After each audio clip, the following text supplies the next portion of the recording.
Long story short, they came in, had us escorted off the property, was going to take over the business. In 3 days, we had the ability to go back in. We borrowed a bunch of money from Charity's dad to pay a lawyer, go in and basically force them out of the business, turn it into a simple loan. But they did basically try to steal my company and turn it into a Mopar restoration shop. Dave Kindig became a household name through his incredible skills in car restoration and detailed custom work at Kindig-It Design.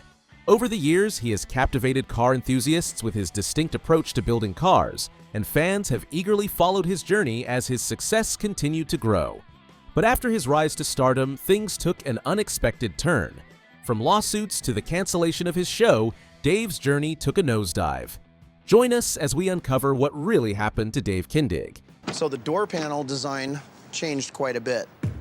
We just boarded it and started shaping it out, and both Jess and I at the same time was like, yeah, that's the ticket. Yep, no, it is. Yep. When you stand outside of the car and you look in, the interior stands out. So Justin did a one-piece leather headliner in there, which was kind of a challenge for him because that roll cage is pushed up so high into those corners that it made it a little difficult for him. While many TV personalities often find themselves in the spotlight for controversies, Dave Kindig prefers to keep a low profile. He stays focused on his business, so it was quite surprising when he became embroiled in a lawsuit some couple of years ago. The backstory is that over 30 chiropractors and wellness professionals from across the United States hired Dave's company to restore and customize a 1974 Dodge Charger. Both parties met and settled for $670,000 for the project. It is also important to note that over the course of the project, the chiropractors had already paid over $230,000 in deposits and initial build costs, expecting a high-quality restoration.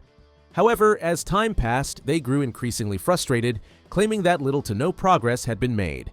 By the time they filed the lawsuit, the plaintiffs reported that all they had received from Kindig-It was the shell of the car and no work on the drivetrain, interior, or functional components. Despite repeated requests for updates on the car's status, their inquiries were met with evasive answers or no response at all. The client's frustrations reached a breaking point in 2022, leading them to file a lawsuit against Kindig-It Design for fraud and breach of contract. The lawsuit accused Kindig-It Design of accepting payments without completing the promised work, with plaintiffs alleging they had been misled about the timeline and progress. In response, Kindig-It Design defended itself by citing the widespread delays caused by the 2019 pandemic and shipping issues. The company also pointed to its reputation and prior successful projects as evidence that the delays were unintentional. Like most legal disputes, the case followed a detailed timeline. It began in 2019 when Kindig-It accepted the commission for the restoration of the 1974 Dodge Charger. In early 2020, the chiropractors paid the deposit to kickstart the project. However, by 2021, when the restoration was still far from completed, they began to express their dissatisfaction. By mid-2021, the chiropractors felt they had no other option but to pursue legal action. Prior to this, the chiropractors had initially attempted to resolve the matter privately through alternative dispute resolution. Mediation sessions were held with the hope of settling the dispute without going to court. However, these sessions failed due to a lack of offers of a refund and differing expectations. The plaintiffs accused Kindig-It of ignoring their requests and continuing to take payments while not delivering on their commitments. During the court proceedings, the chiropractor's legal team provided evidence, including photographs and invoices, showing that no major work had been done since the car had been torn apart. They claimed that the limited progress made on the car after the initial teardown was a clear sign of the company's failure to fulfill the contract. This led to the accusation that Kindig-It had been misleading and negligent, intentionally stalling the project. In the face of these allegations, Kindig-It Design responded by claiming that despite the delays, the work was not abandoned and that external challenges had been the primary reason for the slow progress. Despite these arguments, the legal battle continued, and the chiropractors were determined to seek justice for what they saw as an unjust and incomplete project. As the case gained more attention, it led to other former clients of Kindig-It Design coming forward with their own complaints. Some former clients alleged that they had experienced similar issues, including slow progress, poor communication, incomplete restorations, and difficulty in getting refunds. One notable complaint came from a customer who waited more than 3 years for a Camaro restoration, but the project stalled and never advanced beyond the bodywork stage. These complaints raised concerns about whether Kindig-It Design was taking on more projects than it could handle, especially during the peak of its television fame. Fans speculated that the company's rapid growth might have outpaced its ability to maintain quality and manage its operations efficiently. Although no new lawsuits were filed at the time, these additional complaints cast doubt on the company's internal processes. As of 2025, the legal case remains ongoing. Both parties are in the discovery phase, exchanging documents and taking depositions. The case is expected to go to trial in early 2026 unless a settlement is reached beforehand. Fans and clients are closely following the case, eager to see the outcome and how it could affect Kindig's future in the automotive restoration business. However, that wasn't the first time Dave found himself involved in a lawsuit. In 2014, he was in court again, but this time as the one taking legal action. The case, filed in the District Court of Utah, allegedly accused Creative Controls Inc., a Michigan-based company, of violating Kindig-It Design's copyrights and patents. Basically, Kindig-It Design claimed that the defendant had unlawfully reproduced and used their copyrighted works and patented inventions without permission. You see, in custom car design, originality is everything. Builders spend years creating new systems or perfecting their own unique style. To protect these innovations, each country offers patents for inventions like hydraulic lifts or custom suspension setups, and copyrights for creative expressions such as logos, body shapes, and paint designs. These laws ensure that builders get the credit and payment they deserve for their work. Without them, competitors could easily steal and profit from someone else's ideas. So, the case was a crucial one for Kindig-It, as the lawsuit was intended to protect its intellectual property and seek damages for the alleged infringement. However, Creative Controls did not take the claims lightly. The company moved to dismiss the case, citing several key legal arguments. Among these, they claimed that there was no personal jurisdiction over them in Utah, arguing that they did not have a substantial presence in the state. Additionally, they argued that Kindig's legal claims lacked sufficient grounds, and according to one of the rules in civil procedure, a case can be dismissed if the claims don't present enough factual evidence to proceed. As the case unfolded, both parties presented their arguments. Creative Controls argued that they had no direct business dealings with Utah, and they had not conducted any regular business, nor did they have employees in the state. They also argued that the court lacked jurisdiction and requested that the case be transferred to Michigan. Kindig-It, however, was determined to keep the case in Utah. They pointed out several reasons why the court should have jurisdiction over Creative Controls. First, they claimed that Creative Controls operated a website that facilitated orders from customers, including some from Utah. Second, Kindig-It alleged that the defendant had sent a custom parking brake to them in Utah years earlier, a donation that had been acknowledged publicly. The third point was a single sale made through the website to a Utah customer, but both parties agreed that this single sale should not be the basis for establishing jurisdiction in Utah. While this was going on, a new development emerged in the case. According to the case file, Creative Controls had allegedly used photographs from Kindig's Utah-based website, which strengthened the argument for establishing jurisdiction. Fast forward to January 2016, the Utah District Court delivered its ruling on the matter. The court acknowledged that while there was sufficient evidence to assert jurisdiction over Creative Controls, for certain non-patent-related claims, there was not enough for the patent claims. The court ruled that while Creative Controls' website did facilitate orders, there was no conclusive evidence showing that the site had targeted Utah customers. The donation of the custom parking brake, which took place years before, was deemed to be too distant to form a solid basis for jurisdiction. Similarly, the one-off sale to a Utah customer was determined not to be sufficient for proving the court's authority over the case. However, this ruling didn't settle the lawsuit. Both sides continued to fight over legal technicalities, including a motion from Kindig-It to compel further discovery, which was ultimately denied by the court in April 2017. The court determined that the motion was filed too late, a month after the discovery period had closed. Even if the motion had been timely, the judge ruled that the information Kindig-It sought was not proportional to the needs of the case. In June 2017, the case was referred to a magistrate judge to facilitate settlement discussions. After some time, both parties engaged in a settlement conference, but unfortunately, they could not come to an agreement. However, in July 2017, the case was officially closed when both sides filed a stipulation of dismissal with prejudice. What this means is that both parties had agreed to dismiss their claims and counterclaims and had waived their right to pursue any further legal action on the same grounds in the future. While the specifics of the settlement were not disclosed to the public, it was clear that both parties had reached a resolution and put the legal battle behind them. Away from Dave's lawsuits, the world has been captivated by the transformation of classic cars, brought to life by his shop and TV show.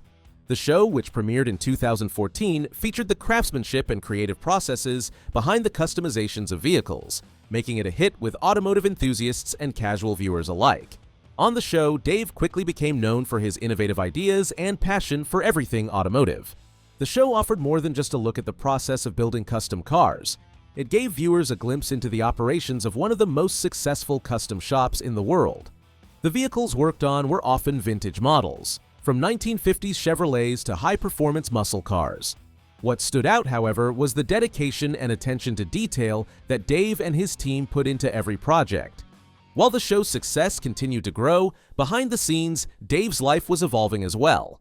The challenges of running a top-tier custom shop were significant. Dave and his team faced not only the pressure of maintaining the shop's high standards, but also the realities of working in a competitive industry. But despite these challenges, Kindig-It Design continued to be a leader in the custom car industry. Their work wasn't only about creating beautiful cars, it was about preserving the legacy of the vehicles they restored, ensuring that each car they touched continued to live on for future generations. In addition to being the owner of Kindig-It Design, Dave's work has been featured in some of the most prestigious events in the automotive world. He and his team have received numerous accolades, including winning the Riddler Award, one of the most coveted prizes in the custom car industry. Despite the team's many accomplishments, the series was unexpectedly canceled in early 2025, leaving fans shocked and disappointed. Dave Kindig later confirmed the news in a heartfelt Instagram post, thanking supporters for their loyalty and assuring them that his passion for custom builds and innovation at Kindig-It Design remains unwavering. For a show that resonated with millions worldwide, the decision to end it certainly raised many questions. According to various sources, multiple factors led to the cancellation of the show. One of the key reasons cited was the increasing competition from other automotive television programs. With more car restoration shows hitting the airwaves, the market became saturated, making it harder for a single show to stand out. Another major factor was the rising production costs. Producing a high-quality show with intricate car builds and behind-the-scenes work came with a hefty price tag. As the show's budget continued to grow, it became a difficult decision for the network to justify continuing the series. Although fans were saddened by the show's cancellation, many are excited about what the future holds for Dave Kindig and his team. With new projects on the horizon and a steady stream of automotive masterpieces coming from his shop, it's clear that Dave's legacy in the world of custom car design is far from over. Even after the heartbreaking news, Dave's influence in the automotive world remains strong.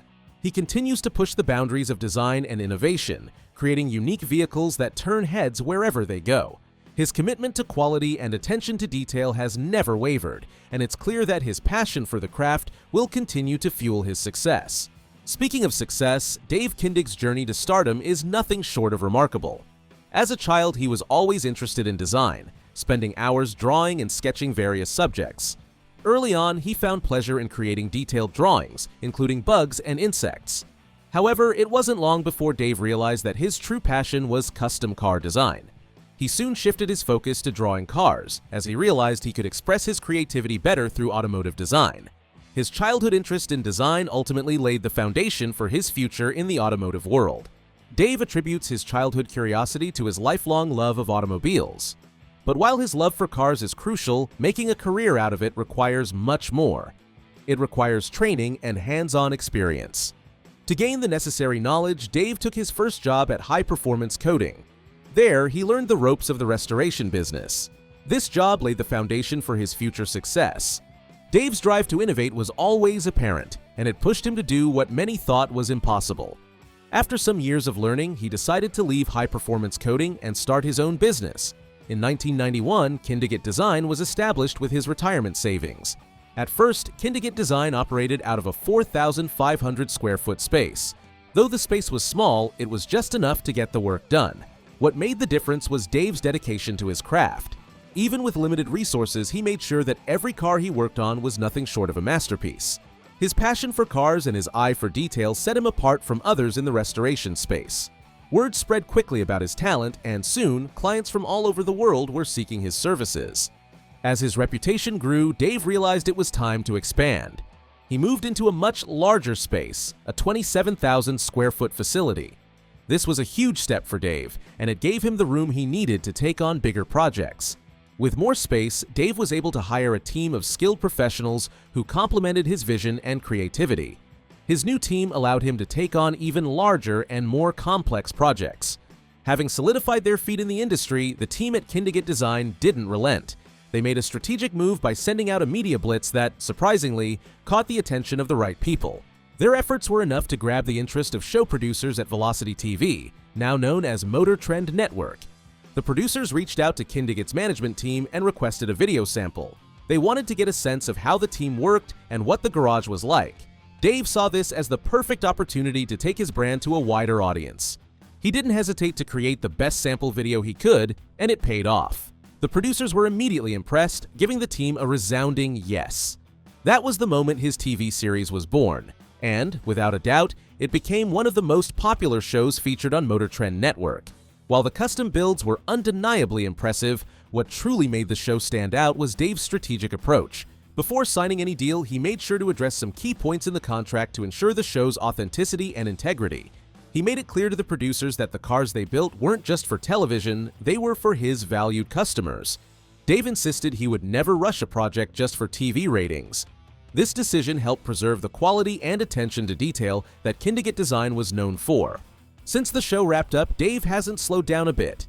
As of 2025, he remains fully committed to running his custom car restoration business, Kindig-It Design. The business continues to thrive, focusing on creating high-quality vehicles. In addition to overseeing his business, Dave actively participates in industry events and car shows. He has been featured at the MasterTech Expo, where he shared his expertise and passion for custom car building. His participation in these events allows him to connect with other professionals in the industry and stay ahead of trends in automotive design and restoration. Away from the shop, Dave enjoys spending time with his wife, Charity. The couple is known for their love for golf, and Dave often plays with Charity at various courses, using the game as a way to unwind and connect. Dave is also invested in philanthropic work and has participated in various community events. Whether through car shows or other events, he supports causes close to his heart. Dave understands the importance of using his platform for good, and he consistently strives to make a positive impact both in the automotive world and in his local community. His efforts are not just about building cars, but about creating connections and using his success to inspire others.